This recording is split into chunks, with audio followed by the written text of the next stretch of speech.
Rubén Bustamante, ¿cómo te va? Buen día, gracias por atendernos. Buen día, Mario, Gustavo, ¿cómo están? Gracias por invitarme. Bueno, la primera pregunta que el psicoanalista Gustavo Galera me ha dicho tenemos que hacer, y está muy bien, es una asociación libre. Así que Rubén, también jugás este juego. ¿Qué pasa si digo fútbol y padre? ¿Qué primera reflexión te surge? Bueno, en principio, me gusta mucho el programa, los quería felicitar y bueno, un doble 5 es difícil de pasar en el medio campo, ¿no? No, bueno, pero Galera juega bien, ojo, Sí, sí. Era bueno Galera. Buenísimo. Bueno, sí, lo primero que se me ocurre es que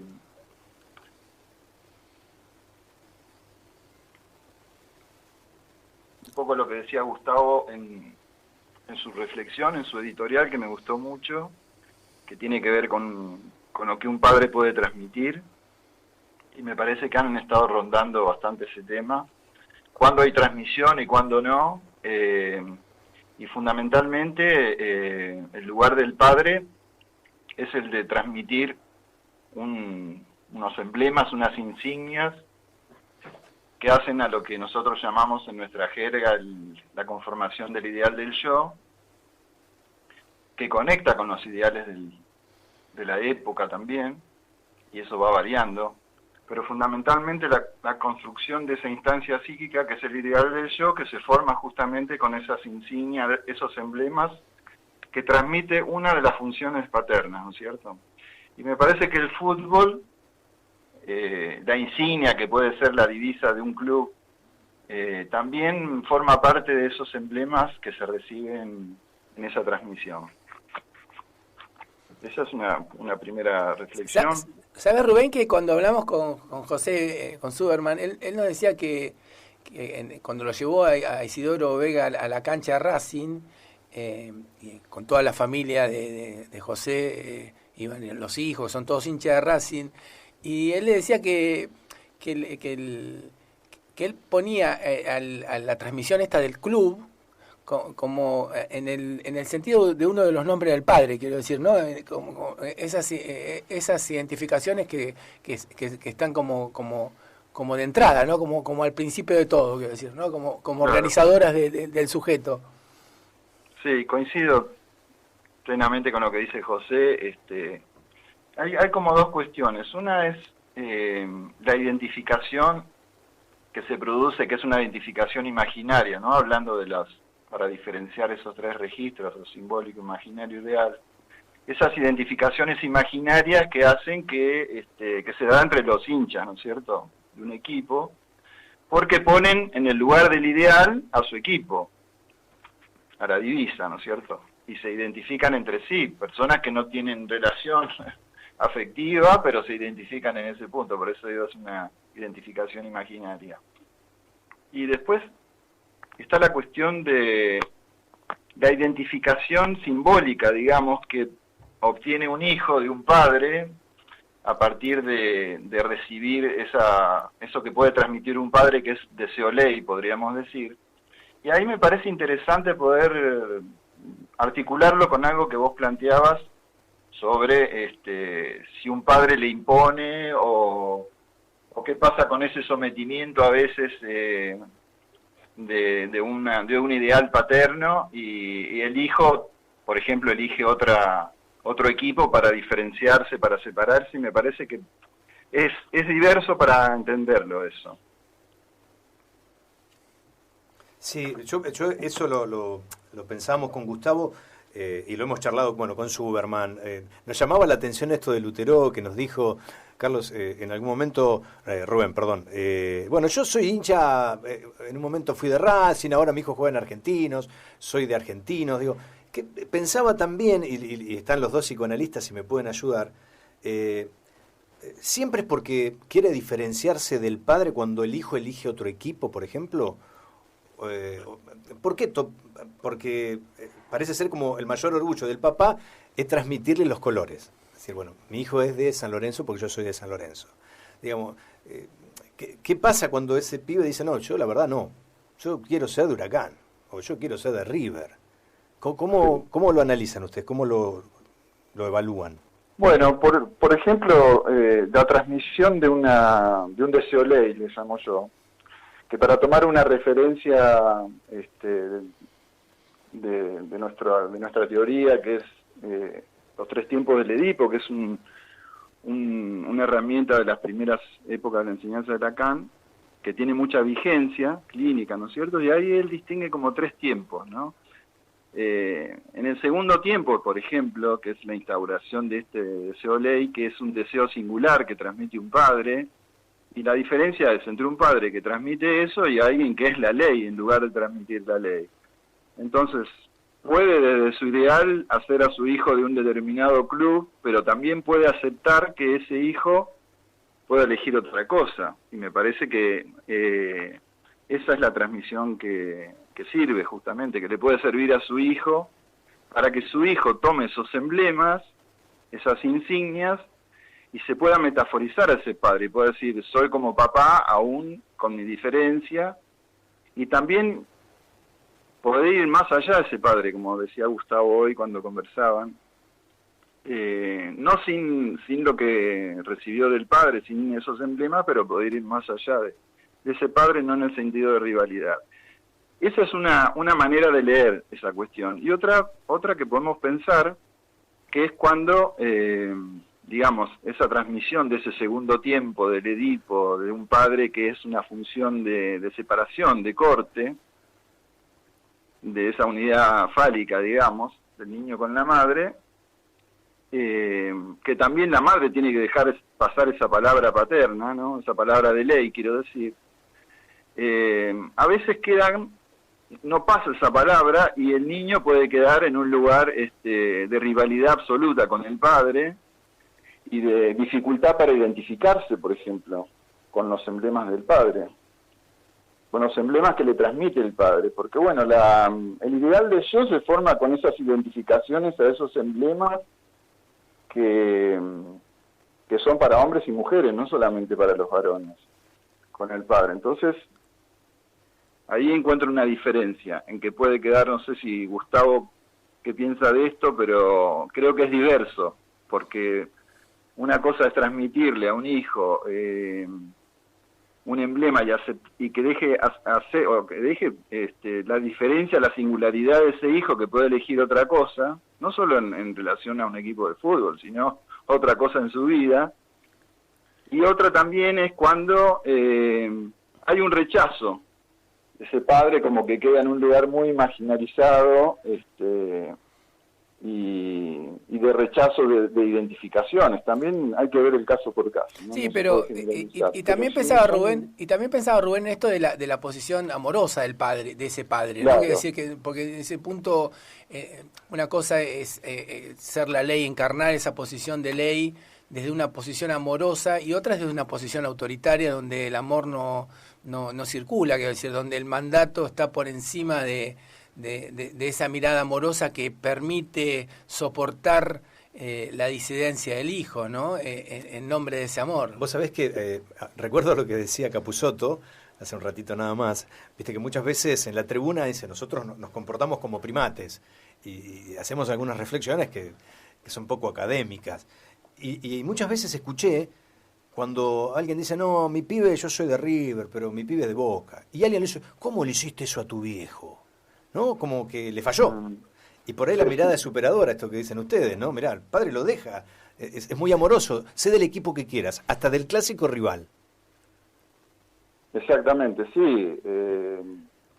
Coincido con ustedes en la cuestión amorosa de justamente, es algo que entra la cuestión del amor, porque ese padre que, por ejemplo, se encarniza con el hijo, si no lo lleva a jugar y todo lo que le importa es que el hijo juegue bien y gane, digamos, y que no lo deja disfrutar, bueno, un poco todo lo que venían diciendo, y que le impone cierta cosa, me parece que eso no tiene nada que ver con el amor. Es una transmisión ahí, no de la ley, sino que es como si el padre fuera la ley, no una transmisión de la ley, no transmite eso.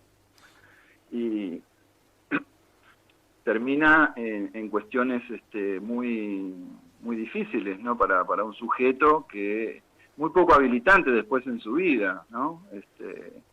Se necesita de una función amorosa para que después los hijos puedan identificarse a esos emblemas, a esos ideales paternos también, ¿no? Desde ya. Hoy me acordaba de la otra vez lo escuché al Colorado Saba, al técnico del Patronato, que le preguntaban por Grigol, que fue como un padre para él, porque me mencionó, bueno, también mi padre, aclaró, pero hablaba de Grigol con mucha conmoción, digamos. Sí, se largó a llorar de todo lo que había aprendido de Timoteo, ¿no? Y me parece que, bueno, esta cuestión del padre que se juega también en un entrenador, de lo que transmite, de lo que, en el caso de Colorado Saba, me parece que es alguien que hace lugar a la singularidad también, a lo que le pasa a los jugadores. Es un entrenador que no es solamente una cuestión de táctica y estrategia en un juego, sino que hay una relación que él establece con los jugadores, ¿no? Para formar un equipo. Y bueno, ahí hay una transmisión y él hablaba de porque le preguntaron qué pensaba él de los jugadores, del equipo, de su función como entrenador, y él habló de su función, pero recordó a alguien que tiene un lugar de padre, para él que era Grigol, ¿no? Sí, igual es mucho mejor vérsela con alguien que cumple una función paterna que vérsela con el padre muchas veces, ¿no? Sí, claro. Porque en realidad... En mi caso, por ejemplo, mi padre me hizo de Boca, pero a mi padre no le interesaba mucho el fútbol. En realidad el fútbol a mí me empezó a interesar a través de un tío que me llevaba a la cancha cuando yo era muy chiquito, un tío que había sido arquero en un club de la provincia de San Juan, que era Los Andes, que ahora no existe más el club porque se fusionó con otro.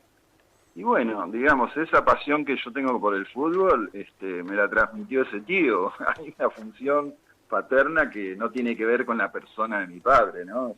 Pero era una función paterna, sin duda, la que transmitió eso. Estamos hablando con Rubén Bustamante, psicoanalista.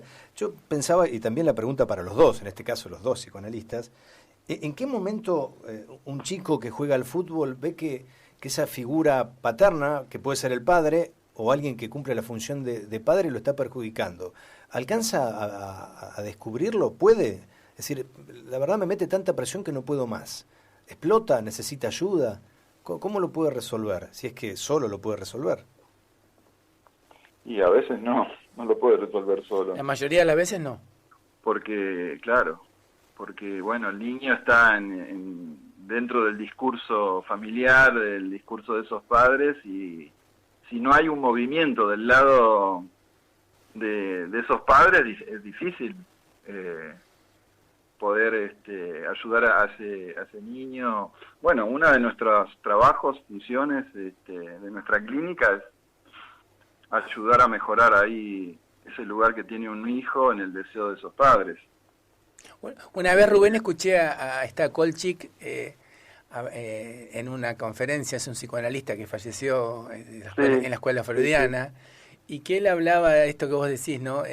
Hacía una referencia en relación a la clínica y en la ayuda lo hacía futbolísticamente, ¿no? Entonces decía de desmarcarse del padre, quiere decir, ¿no? De salir de la marca del padre, quiere decir, ¿no? Como si el padre fuera el defensor que en algún momento uno tiene que desmarcarse y eludirlo, quiere decir, ¿no? Y la verdad que me pareció genial la metáfora, porque en realidad, hablando porque está hablando de la perversión como la versión del padre. Bueno, no nos vamos a meter en eso, pero claro. Pero digo, me pareció como metáfora excelente. Y esto que vos decís, ¿no? Que por ahí el niño, no es que el padre se cree la ley y todo el mundo se da cuenta que el padre no. Muchas veces el niño, frente a ese padre que se cree la ley, el niño se cree que el padre es la ley, y ahí es el problema, porque no lo puede ver, no lo puede ver de otra forma y no puede salir de eso. ¿Y cómo convive con el entrenador? Si el padre es la ley, manda la ley. Entonces el técnico le dice, no, jugá. Y el padre le dice otra cosa, digamos, muchas veces todo lo contrario. ¿Qué mambo en la cabeza para esa criatura, para ese jugador o para esa jugadora también? Sí. Está bien esto del desmarcarse, me gusta, me parece interesante. No es sin las marcas que recibimos, de las marcas paternas, bueno, hoy hablaste de los nombres del padre, que está entre eso, ¿no? Esa función del nombre del padre, que es una manera de metaforizarse. Lacan ha hablado de la metáfora paterna, que, bueno, replica en estos tres momentos, ¿no? Y el último tiempo sería ese que decía yo de la identificación a los emblemas recibidos. Pero por supuesto que la transmisión es de un deseo singular, porque uno no es un deseo anónimo. Cuando uno habla del padre, dice, bueno, ese era mi padre, era así. Claro. Por eso digo, no es un deseo anónimo, un deseo singular, que eso es lo que se tiene que transmitir, y para eso hay que poner el pellejo. Porque la función paterna, digamos, se le puede pensar, tiene un aspecto de algo abstracto, pero también hay que encarnarla en determinado momento, que no necesariamente coincide con el padre biológico, pero tiene que encarnar para transmitir ese deseo, poder asumir esa transmisión, que le pueda decir no a su hijo en determinado momento, que y asumir las consecuencias, cosas, ¿no es y asumir las consecuencias, quiero decir, ¿no? Claro.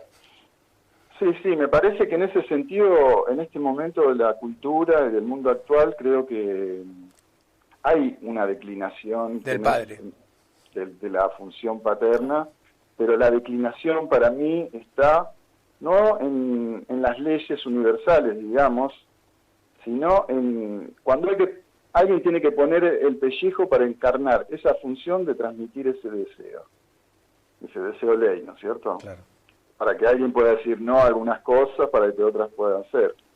Entonces, el deseo ahí del sujeto que recibió de ese padre puede llevarlo a desmarcarse, a hacer otra cosa, más allá de lo que le transmitió el padre, pero no sin esas marcas. Y a veces esa transmisión no se produce porque hay un padre que, más que el ideal ubicado o que permite el ideal del yo como construcción, es un super yo. Es otro aspecto también de lo que sucede con la identificación a un equipo, porque uno puede decir, bueno, soy de tal equipo y eso tiene que ver con el ideal y las identificaciones en juego, y hay una rivalidad con el equipo, con el otro equipo, ¿no es cierto? Y esa rivalidad está en un plano imaginario, pero no solamente. Me parece que también hay cuestiones que están vinculadas a algo que no tiene que ver con el ideal. Y bueno, hoy se habló del amor, y el amor va por la vía del ideal, pero está la otra parte que tiene que ver con el odio.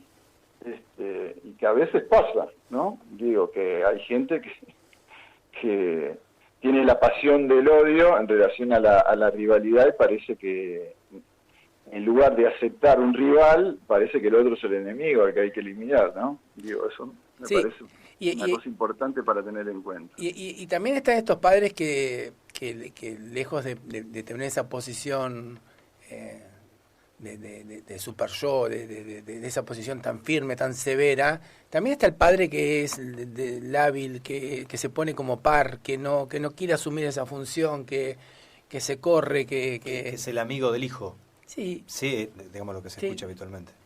Que no puede encarnar esa función y asumir las consecuencias, que significa muchas veces decir no. Claro. Exactamente, a eso me refería, Gustavo, que con la declinación de la función paterna, porque lo que se ve que se ve en la clínica y se ve en la cultura es una posición muy infantil de los varones, por ejemplo. En la época de Freud, el niño salía con los emblemas paternos, ya era un hombrecito, se decía, no sé, a los 5 años, hoy, no sé, si a los 30 años se sale con el título en el bolsillo, quiero decir, para ejercer de hombre, de padre, y eso es porque quien tenía que transmitir eso no lo hizo, porque tuvo una posición débil o porque tuvo una madre sorda que no dejó pasar la palabra del padre. Es diverso, a veces se pone el acento en una cosa sobre otra, pero efectivamente es lo que decís, que un padre que por ahí, no porque no se pueda hacer amigo, no, claro. Un padre no puede ser amigo del hijo, pero digo, pero no solo amigo, declina de ese lugar de ley que tiene que encarnar de alguna manera, y es un problema eso. tiene Sí. efectos en la subjetividad, ¿no? No sé si es una posición infantil, me parece que es una posición más adolescente, ¿no? Me parece en este momento, ¿no? Sí, bueno, adolescente o un infantilismo generalizado. Sí, claro. Bueno, sí. Sí, son figuras.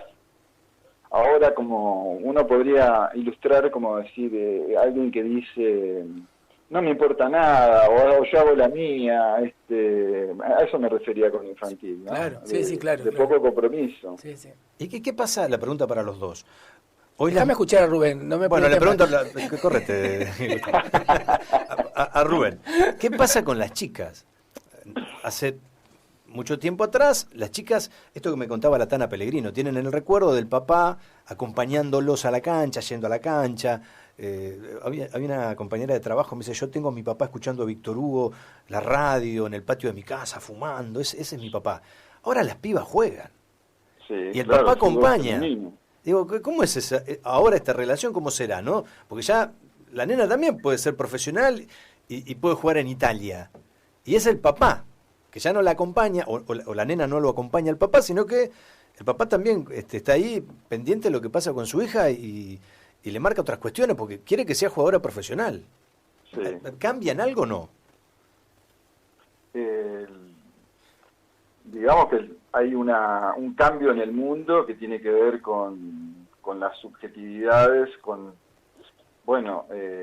el lugar de la mujer, los derechos de la mujer, los distintos feminismos que han hecho que lo que hace un tiempo se pensaba que era ser un hombre o que era ser una mujer, me parece que ahora está en una diversidad que hay que tener presente. Entonces, por un lado, como decía antes, el ideal del yo es algo que se conforma con identificaciones para dar una identidad precaria, porque siempre nuestra identidad vacila un poco, pero la identidad se produce a través de identificaciones, y para que se forme esa instancia del ideal, el yo, que es un lugar desde donde el sujeto se ve como amable, de lo que es valioso para él, ese ideal como instancia psíquica se forma por identificaciones a emblemas paternos, tanto para el hombre como para la mujer.